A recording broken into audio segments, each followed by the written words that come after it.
नमस्ते प्यारे बच्चों, मैं आपकी हिंदी अध्यापिका रेनू मार्टिन आपके विद्यालय सेंट जोसेफ एकेडमी मरियम नगर गाज़ियाबाद द्वारा संचालित हिंदी ऑनलाइन कक्षा में आपका स्वागत करती हूँ। आज की इस वीडियो के माध्यम से हम कक्षा 3 विषय हिंदी प्रथम पुस्तक रचना प्रसून के पाठ 2 जिसका शीर्षक है वर्ण विचार के भाग 1 के विषय में पढ़ेंगे।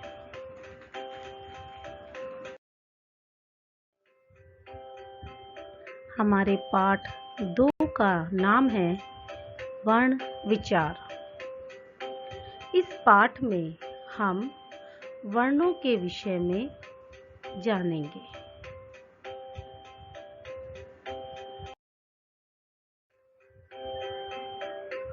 बच्चों, आइए सर्वप्रथम हम समझते हैं कि वर्ण किसे कहते हैं।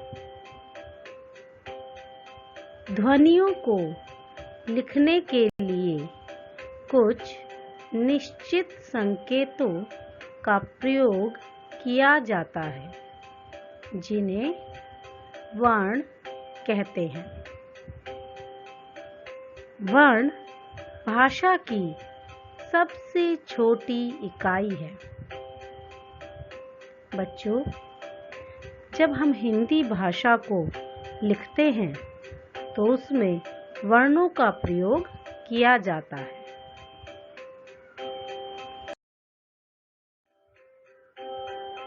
प्यारे बच्चों, अब हम समझेंगे कि वर्णमाला किसे कहते हैं। वर्णों के व्यवस्थित व क्रमबद्ध समूह को वर्णमाला कहते हैं। जब समस्त वर्णों को क्रमबद्ध रूप से एक साथ लिखा जाता है तो वह वर्णमाला कहलाता है।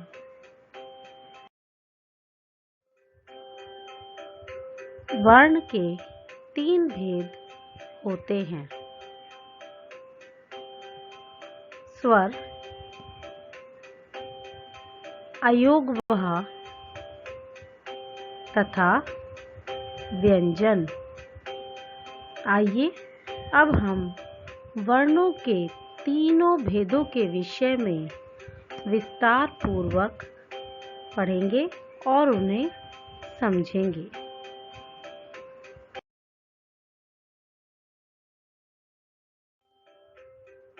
वर्ण का पहला भेद है स्वर।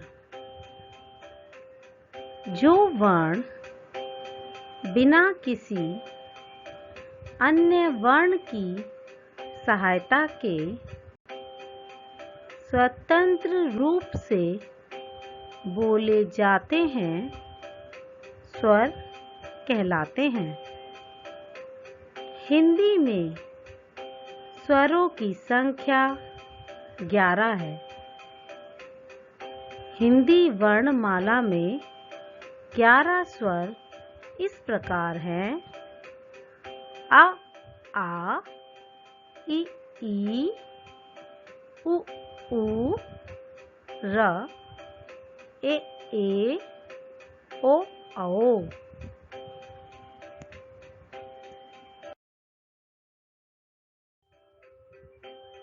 प्यारे बच्चों, स्वरों को भी हम 3 भागों में विभाजित कर सकते हैं। 3 प्रकार के स्वर ये हैं: पहला, ह्रस्व स्वर। दूसरा, दीर्घ स्वर। और तीसरा, प्लुत स्वर।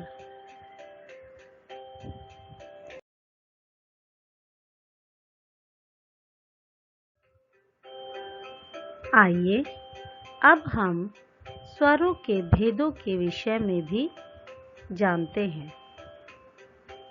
पहला स्वर है ह्रस्व स्वर।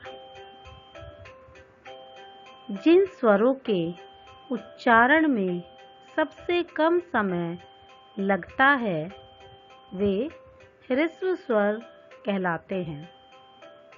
बच्चों, इसका अर्थ है कि जिन स्वरों को बोलने में हमें कम समय लगता है वे ह्रस्व स्वर कहलाते हैं। जैसे आ, ई, उ, र। ये सभी ह्रस्व स्वर की श्रेणी में आते हैं।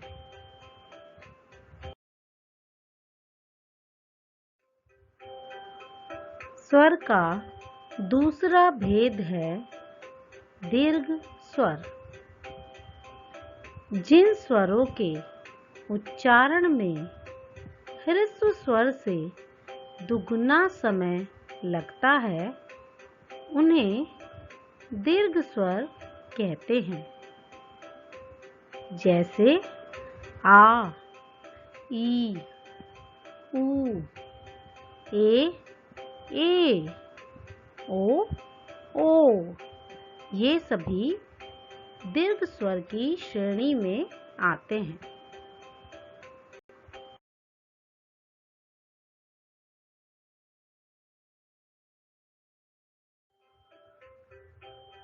स्वर का तीसरा भेद है प्लुत स्वर।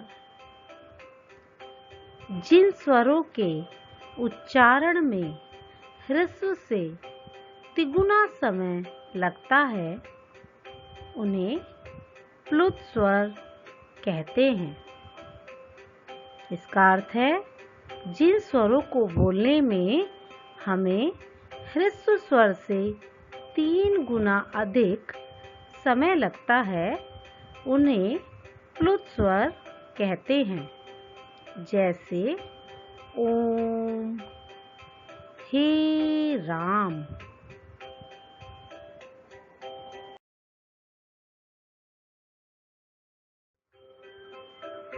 वर्ण का दूसरा भेद है अयोगवाह। अनुस्वार तथा विसर्ग को अयोगवाह कहते हैं। आइए हम अयोगवाह के विषय में और अधिक विस्तार पूर्वक पढ़ते हैं तथा जानते हैं कि अनुस्वार और विसर्ग का प्रयोग वर्णमाला में किस प्रकार किया जाता है।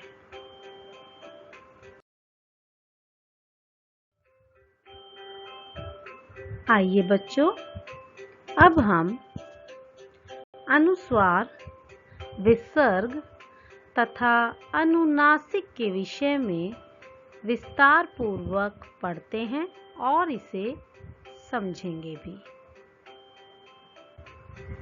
आ के ऊपर बिंदु, इसे अनुस्वार कहते हैं।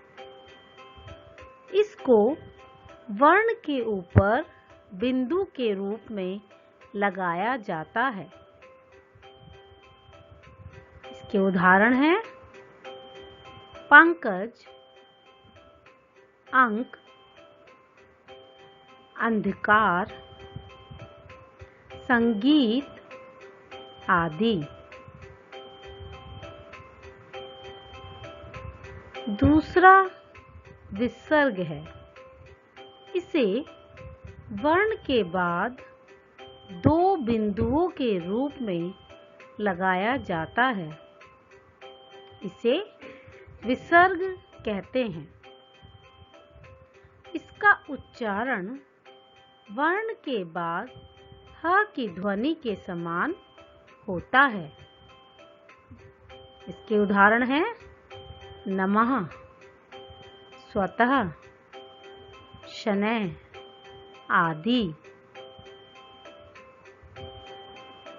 अगला चंद्र बिंदु है।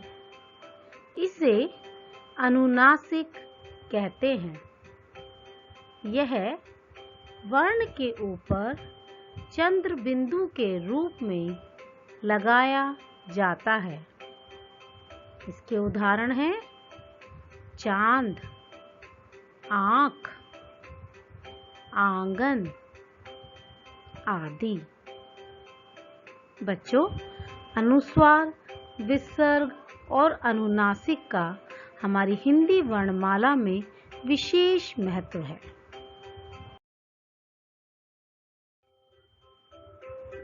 प्यारे बच्चों, वर्ण का तीसरा भेद है व्यंजन। आइए व्यंजन के विषय में विस्तार पूर्वक पढ़ते हैं। जिन वर्णों का उच्चारण स्वरों की सहायता से होता है वे व्यंजन कहलाते हैं। इसके 3 भेद होते हैं। पहला स्पर्श व्यंजन, दूसरा अंतस्थ व्यंजन, तीसरा ऊष्म व्यंजन।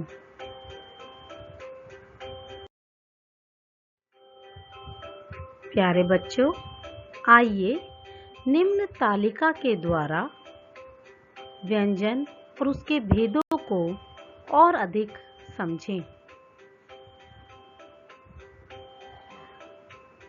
पहला व्यंजन का वर्ग का होता है, जो हैं का, ख, ग, घ, ण। इन व्यंजन का उच्चारण स्थान है कंठ। व्यंजन का दूसरा वर्ग है चा वर्ग, जिसके व्यंजन हैं च, छ,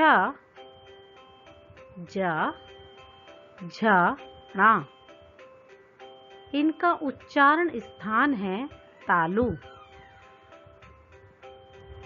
व्यंजन का तीसरा वर्ग है टा वर्ग। इसके व्यंजन हैं टा, ठा, ड, ढ़, ड़। और इसका उच्चारण स्थान है मूर्धा। व्यंजन का अगला वर्ग है ता वर्ग। इसके व्यंजन हैं ता, था, द, ध, ना। और इनका उच्चारण स्थान है दंत। अगला वर्ग है पा वर्ग और इसके व्यंजन हैं पा, फा, ब, भा, मा। और इसका उच्चारण स्थान है ओष्ठ। प्यारे बच्चों, का वर्ग, चा वर्ग, टा वर्ग, ता वर्ग तथा पा वर्ग ये सभी स्पर्श व्यंजन कहलाते हैं। व्यंजन का दूसरा भेद अंतस्थ व्यंजन है और इसके व्यंजन हैं या, रा, ला, वा। ये सभी अंतस्थ व्यंजन कहलाते हैं। व्यंजन का तीसरा भेद है ऊष्म व्यंजन और इसके अंतर्गत जो व्यंजन आते हैं वो इस प्रकार हैं श, श, सा, हा। ये सभी ऊष्म व्यंजन कहलाते हैं।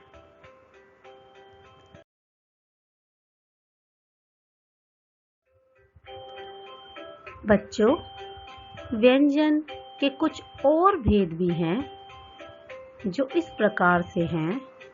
संयुक्त व्यंजन, दो भिन्न व्यंजनों के योग से बने वर्ण संयुक्त व्यंजन कहलाते हैं।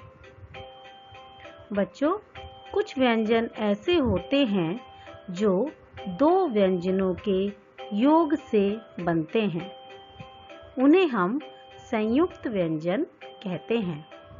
इसके उदाहरण हैं श, त्र ज्ञ श्र। श क्षमा क्षत्रिय कक्षा। श व्यंजन क और श षटकोण के योग से बनता है। दूसरा संयुक्त व्यंजन है त्र। त्र व्यंजन त और र व्यंजन के योग से बनता है। इसके उदाहरण हैं पत्र, चित्र, त्रिकोण। तीसरा संयुक्त व्यंजन है ज्ञ। ज्ञ ज्ञानी ज और आ संयुक्त व्यंजन के योग से बनता है। इसके उदाहरण हैं ज्ञात, ज्ञान, यज्ञ। चौथा संयुक्त व्यंजन है श्र, जो श और र व्यंजन के योग से बनता है। इसके उदाहरण हैं श्रम, श्रमिक, श्रेष्ठ।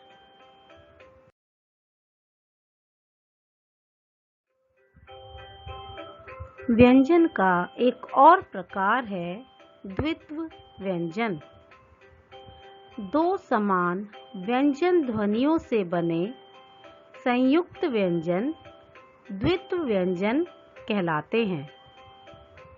इनके उदाहरण हैं च जमा च बराबर च, सच्चा, कच्चा, बच्चा। क जमा क बराबर क, पक्का, चक्का, सिक्का।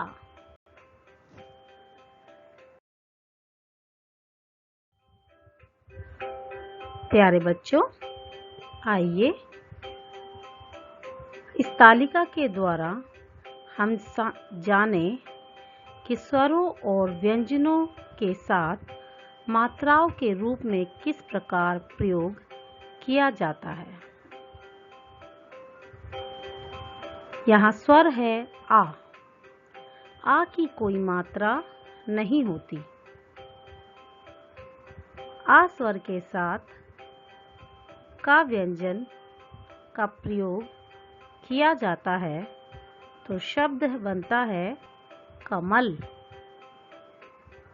दूसरा स्वर आ की मात्रा होती है और यदि उसका प्रयोग व्यंजन के साथ किया जाता है तो वह बनता है का, जिसका शब्द होगा कान। ई की भी मात्रा होती है। जब का व्यंजन के साथ ई की मात्रा का प्रयोग किया जाता है तो शब्द बनता है किताब। ई जब बड़ी ई की मात्रा का प्रयोग का व्यंजन के साथ किया जाता है तो शब्द बनता है कील। ऊ जब छोटे ऊ की मात्रा का प्रयोग का व्यंजन के साथ किया जाता है तो शब्द बनता है कुआं। ऊ जब बड़े ऊ की मात्रा का प्रयोग का व्यंजन के साथ किया जाता है तो शब्द बनता है कूलर। र जब र ऋषि की मात्रा का प्रयोग का व्यंजन के साथ किया जाता है तो शब्द बनता है कृषक। ए जब छोटे ए की मात्रा का प्रयोग का व्यंजन के साथ किया जाता है तो शब्द बनता है केला। ए जब बड़े ए की मात्रा का प्रयोग का व्यंजन के साथ किया जाता है तो शब्द बनता है कैमरा। ओ जब ओ की मात्रा का प्रयोग का के साथ किया जाता है तो शब्द बनता है कोट। ओ जब बड़े ओ की मात्रा का प्रयोग का व्यंजन के साथ किया जाता है तो शब्द बनता है कोवा।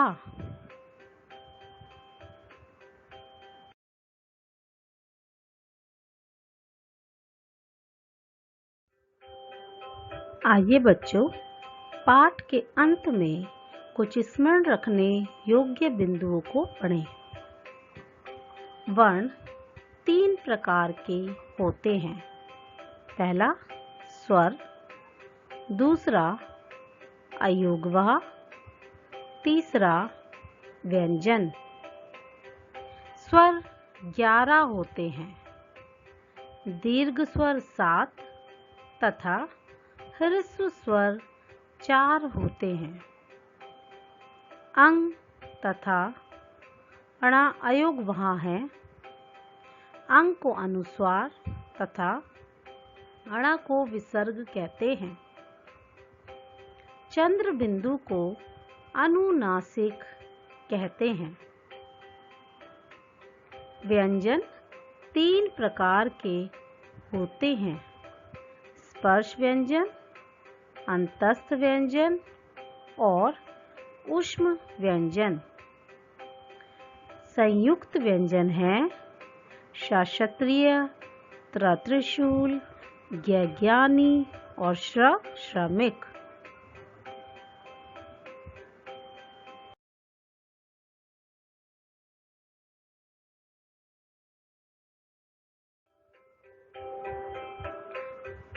बच्चों, पाठ के अंत में आपको गृह कार्य दिया जा रहा है। आप इस पाठ को पुनः पढ़िए और पुस्तक में दिए गए अभ्यास कार्य को हल करने का प्रयास कीजिए।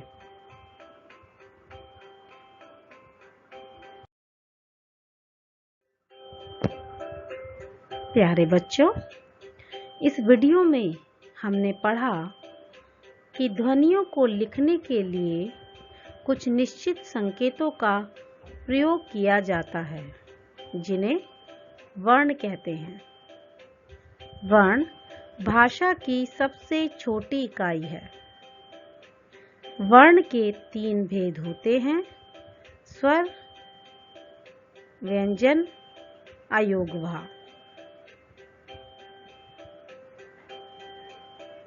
प्यारे बच्चों, आशा करती हूँ कि आपको इस वीडियो में पढ़ाया गया समस्त कार्य समझ में आया होगा। आप इस वीडियो को दोबारा से देखें तथा समझें।